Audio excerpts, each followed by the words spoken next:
you will not be a famous streamer.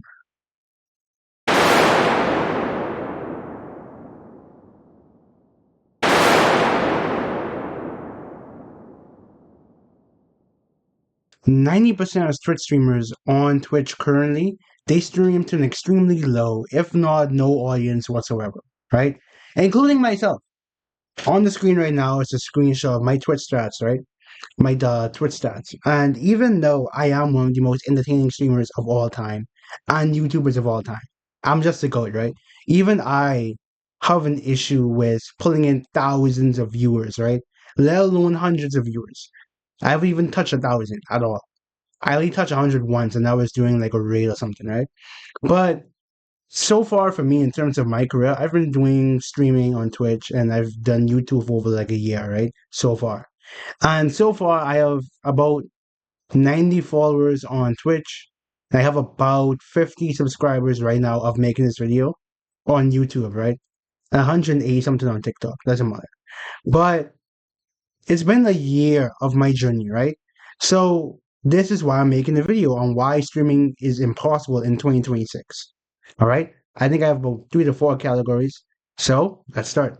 So if you are a small streamer or you happen to be somebody that doom scrolls on socials, whether it be X Reels, I don't know who scrolls on X, but X Reels, Instagram Reels, YouTube Shorts, or TikToks, you've probably seen random streamers pop up on your For You page, right? I like to call the method that they're utilizing the clip method, the clip farm method, right? And it's essentially where you would stream for a certain amount of time, use your streaming content as content for other places, or you would do certain things on stream just to make good clips. That way, by the time you push the clips out, it'll be where they would bring traffic towards either your YouTube channel or your streaming or your Twitch channel, my bad. So, and this method has been, preached about and spoken highly of by, famous Twitch streamers like Joe Barlozzi, Saber Ronaldo, Queso, Jinxie. Like, these are very high level people, right? And pretty much it's where the issue with this is that people like Neon exist. And the reason why I'm saying people like Neon exist, not because that's a dig to Neon, it's just more so like he has teams of people whose job it is where he pays them millions of dollars a year just to like post clips of him all over the internet to where it's impossible to really avoid him, right? And that makes it very hard for like the average streamer, right? So you're not big enough to really care about in that sense anyway, to where you're not making the type of money that Neon makes in order to actually pull that off. And the issue with that too is that because he's so out there in the internet, it becomes where he's the face of streaming sometimes too. Because I think I saw an interview clip where Agent Double Zero brought this particular person onto his stream, right? And he asked him, "Who's your favorite streamer?" And the guy said Neon. And he said, "Yeah, you just see him everywhere." I was like, "See, case in point, case in point." So you to understand too, it's like even without using Neon as like the benchmark, using that method, I think it only really is super effective when you stream consistently. You're able to post a lot of clips because you're actually entertaining. I'll get more into that later. And if streaming is your full time job or your full time occupation, because you think about this, right? The average Twitch streamer doesn't even make money on Twitch, more than likely, or if they do, it's a minuscule amount as opposed to what they would make on a job, right? So it can be where it's like a small streamer averages like 5 to 10 viewers, right? They might get a sub. Maybe. I think I got one sub so far in my whole like Twitch career. And it was someone gifting a sub to somebody else. No one even gifted me a sub. That's just how it was. But that happens a lot. So it becomes a thing where it's like you try this method, you get residuals. Either you get like 1 to 2 followers, maybe a few subscribers, but it tends to die out over time, especially if you don't have other facilities to match that quality of content. But let's really look at it, right? And then not only that, when you get these shorts and these reels out, the views that you get on them don't really translate into like real views on your other content and doesn't really translate into like subscribers most of the time. Don't just take my word for it. Take take my stats word for it. If you look on the screen right now, you would see that if you look at my stats on YouTube, most of my views it's about almost 50,000. You know what I mean? Good views, right? So a good majority of the views are from shorts. They're not even from my YouTube videos, right? So it doesn't really convert into real subscribers who actually want to watch my long form content. And that's the issue most of the time when it comes on the posting, like shorts and stuff like that. Like it's a good way to try to get your name out there, but then it's like, does it really convert into like real life, like people who want to really watch you for real? Like, you don't really get to build an audience, right? I'll touch more on that in my last point. But it's kind of like when you're on a calorie deficit and you eat like an empty calorie, where it's like you eat something like candy or something, it doesn't really fool you to be honest, but you just want it because it tastes good. It's kind of like that. Now let's go on to my next point, which is boom. Twitch has no discoverability. Now I know we all have heard this thousands of times here and there whenever people talk about advice, right? About Twitch having no discoverability. It's true. If you go on Twitch right now, right? If you go on Twitch right now, or look at your screen, right? I have right here on your screen just me scrolling through Twitch. Just me scrolling through Twitch, right? All I'm seeing is thousands, hundreds, and maybe a few 50s here and there. But these are people who already are established, they have their communities and everything, right? And you can look at, and don't just look at this, look at Ludwig, right? Ludwig had this video where he tried to start streaming from zero. It was hard, bro. He was streaming like nonstop for days on end until he actually got a viewer. And he only really got that viewer because he had to do some like clickbait shit where it was like a giveaway or something. That was the only real viewer. The person before his that just happened to see Ludwig and he was like, no, this can't be real. This has to be an AI Ludwig. And it really was him. But it was where he showed that, hey, this shit's impossible pretty much, especially if you're not known. And if you don't have the resources to do certain stuff, right? And it's because YouTube and TikTok have far better algorithms that are actually set up for discoverability in terms of like you make content and they'll actually push it out to more people or push out the people in general. Twitch is more like a hey, this is where I'm gonna be streaming. This is my primary streaming like place. It's more like a command center versus like this is a recruitment spot. You know what I mean? And Twitch really relies on you having an audience already. Or it happens to be where it's like a particular game is famous and you happen to be the person that streams it often or you're the best at that particular game at that certain time. Even so, you still need the clip, still gotta make YouTube videos, still gotta edit, still gotta do a lot of shit. So keep that in mind, right? And then let me see what else. And then not only that too, you gotta look at stuff like, did this person even get like lucky? Because you would look at timing. You gotta look at what's trending right now. All these stuff, those things right there, they contribute a lot to some people's success. They contribute a lot. And drama as well. Those three things, they contribute a lot. So drama, opportunity, and trends, bro. Those three things right there, they really do matter. Look at Kingsman for drama. Kingsman went to that Creator Cup, and now he's a really big streamer, way bigger than the people who even criticized him and who he was in that drama with, right? And he got sponsorships and all that too. Collabs with big streamers all the time, is successful, all that stuff, right? Then you look at something like Opportunity, where it's like, oh well, I got shot out by like this bigger streamer, or like someone like Ray or Kai, where it's like Kai put them on, right? So you have this big opportunity. Or you gotta look at timing and trends, where it's like Tillion created that Fa, right? Now, granted, he didn't really get that much. Actually, no. A bad trend would be queso. People calling him fat, right? His community calling him fat. So by them calling him fat, that ended up being a thing where it's a funny joke or whatever. So, and he was such a good sport too, where he grew his audience over time, right? So that's also a big thing too. And you gotta look at the games as well. Like for example, we had Resident Evil 9 came out, Dispatch came out. I know if you on TikTok or YouTube Shorts, you tend to see like a lot more clips of those things being pushed into the algorithm. If you don't have the hardware to even play those games, you're pretty much screwed. And that's going to be my next point, where, as I mentioned before, hardware, as simple as hardware is, that is very important. Hardware sometimes can be a big hurdle, whether that be a bad mic, a bad camera, a bad PC overall, right? These things can cripple you. In my experience, right? I had a really bad mic to where my mic, I had to play with this for like months, bro. For like a minute, I had to play with my mic just to see how I can really like figure out how it's supposed to sound and everything. And even as bad, and even as simple as a PC, right? My PC, I can't play certain games on it. I can't really push my camera to like its top limits. I can't stream at like full quality that I really want to. I have to like lower stuff because it can't handle certain things, right? And then of course, bad camera goes with bad mic. If you don't have a good camera, then it's like nobody wants to watch you. Granted, I'd say a bad mic is even worse though. But the reason why it's important is because it makes your stream unappealing to listen to, mainly, but also watch. People mainly want to just listen to a streamer. They don't mind if their camera is bad, but everything else that they're seeing is good. They don't really mind most of the time. I personally think that you should have a good balance of both.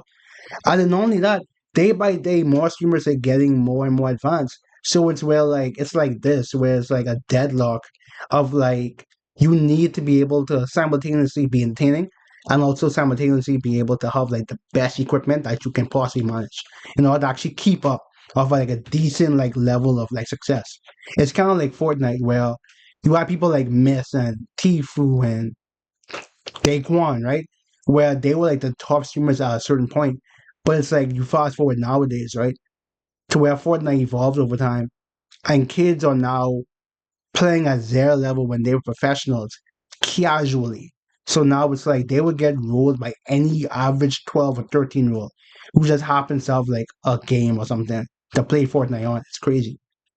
Then you gotta look at things like even you being a small streamer, you can't get away with being not with like having bad shit. You need to always optimize and try your best to like do new shit here and there all the time. You know what I mean? You gotta be an entertainer, you gotta be an editor, a PC builder if you actually want to build your own PC. Because if you don't build your own PC, it'll cost more to have somebody build it and then ship it to where you're at. You know what I mean? Marketer, YouTuber, etc. I put YouTuber in there because if you want to be a streamer, you might as well do fucking YouTube. I'm not gonna lie to you. Because where's your discoverability gonna come from anyway? That's what I'm looking at, right? And then you have to do all this, and you don't even have 20 average viewers, by the way. So all these things are just prerequisites before you even get the chance to even have an audience. Because not only do you need an audience, you need to be able not only do you need to attract an audience, you need to also be able to retain them as well, right? And if you want to actually stream, of course, desktop I'm talking about. This is just desktop. I'm not even touching IRL streaming because I know you cannot afford it. You're a regular person, you cannot afford that shit, bro. Unless you have some investments and then you just take all of your investments and you dump it into IRL streaming. And you hope that you're successful, by the way. So it's where if you're a desktop streamer, the average investment is around like 2K, maybe less. Like 12 to 2K, 1200 to 2K. That should be a good range for like the average person to really invest and get themselves like a nice basic setup. Like this is even like decorations. This isn't fancy lights. This isn't anything else. Just decorations, bro. Just basic like necessities, bare necessities, bro. Right?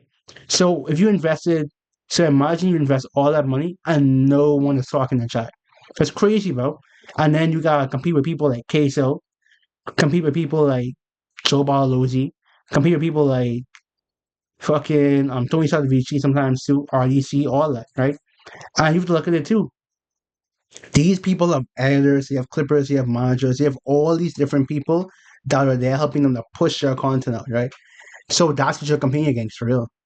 And don't even think about doing IRL content like I mentioned before, because that shit expensive. I know Snow Cone talking about she spends like 10K a month. Y'all know how expensive it is to keep up with content creation? You can get a 10K check from Twitch. What the f is a 10K check when you gotta spend 5K on trips just to travel, $500 on setup shit, f***ing $2,000 on your rent, f***ing $200 on Wi-Fi, $200 on IRL toolkit, you gotta pay the clippers, pay a YouTube editor. Chat, I don't think y'all realizing I be going in the negative doing this shit, okay? So that's like a black hole. And the last thing is, drum roll please. You are boring. That's right.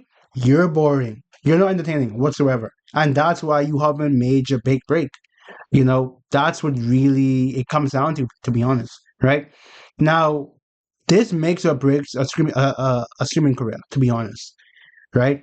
You can have all the gear in the world, you can have all the best shit in the world, but if you are not entertaining or you're not engaging in your chat, you're not talking, you're not doing like certain things, if you're just there like this, yeah, guys, we're playing League real quick, yeah. Like no, like you need to actually be entertaining. You need to actually like lock in, like, hey guys, we're doing this, we're doing that. Hey, you see me hit this clip real quick? Fuck, I died. Anyway, let's go back to the lobby. Fuck these niggas. Like, you know what I mean? Try to really hype up your personality. Even if you have to create a fake personality, try to make it somewhat close to what you are. If you have a personality, you need to be a good gamer. So there's also that. So it's either you have great skills in gaming or you be entertaining. I have some skills because you need skills in general. I mean, you could suck in the game and be entertaining too. But anyway, I'm getting off topic. So it's where you gotta look at it like this, right? For me, I had affiliated under 2 weeks when I first started streaming, right? But then stuff like life came along to where I wasn't able to be consistent. So now I dropped. So now I need to be able to build myself up because it's all about momentum, bro. You gotta think about it like that. It's all about momentum. As soon as you get that little opportunity, you need to keep that ball rolling, bro, as much as you could. As much as you could. Right? And then that's pretty much it, bro. So we gotta look at it as, hey, like how can I really improve? How can I really like make this shit work? But this shit's hard. This shit is hard. Streaming is hard, especially nowadays with all the competition, right? But it's hard, but it's not impossible. And I focus mainly on desktop streaming because I think that's the most like relevant one that will appeal to most people and is most affordable, to be honest. And I feel like you can be entertaining with that. IRL, yeah, but it's like that's more so like you gotta like kind of tune down yourself because you're in a public setting and get permission to do certain shit, all that, right? But I feel like if you try your best to capitalize on your own type of thing and make a mark for yourself, you can create an audience and you can really try your best to push yourself out there. You know what I mean? Create your community. And then when you create your community, then you go there and then you stream. That's how you do it, bro. That's how you do it. You create your community on a certain platform, wherever it is, and then you try to stream. And then you can now do both. Like how, for example, Joe Bartolozzi, he streams and does reactions and gaming, and he just posts it on YouTube. That's how he keeps that ball rolling. You keep that ball rolling, and that's how you get new people all the time. And then consistency too, because if you consistently make content and you consistently see a certain person, then you'll watch them more than likely. Like I never used to watch Joe Bartolozzi until I keep on seeing his videos everywhere, and people keep on saying like, "Hey, check out Joe, check out Joe, check out Joe." And I would see like just YouTubers recommend him as well. I just see clips here and there. So I was like, bro, he's everywhere. You actually check him out. But granted, being everywhere doesn't necessarily mean that you make good content too. So make sure I keep that in mind. But that comes with time. But and then the last piece of advice I'll really give you is that you have to really love this shit. It takes people like so long to just blow up. A lot of people take years to blow up, right? They take years to blow up. For example, One Cloud Nine blew up on TikTok, right? But he blew up on TikTok, right?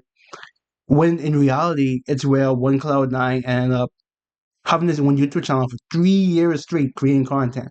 Failed for like 3 years straight until he understood, okay, let me try this type of content. It took off. Then he just kept on going, kept on going, kept on going until he's where he's at now. So it took him 4 to 5 years just to blow up and just to get to the level that he's at right now. So understand that you need to fall in love with the process, bro. I was doing YouTube before he started streaming, right? A lot of these people started off doing other things or they started off doing a certain type of content for years before they ever got some success. So make sure your content is like sustainable and make sure you're able to actually like do it consistently and something that you actually like. Because remember, it's your content. Remember, YouTube. That was corny. But with that said, one more piece too before I go. Everybody fails, right? So if you keep on failing, all you need to do is succeed once. Once you succeed one time, right, you'll be able to actually go there and capitalize on it and try to succeed again.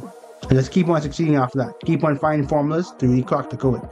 But with that said, if you want to see more videos like this, let me know in the comment section down below. The Buff Shaman is out. See you later, man. Peace.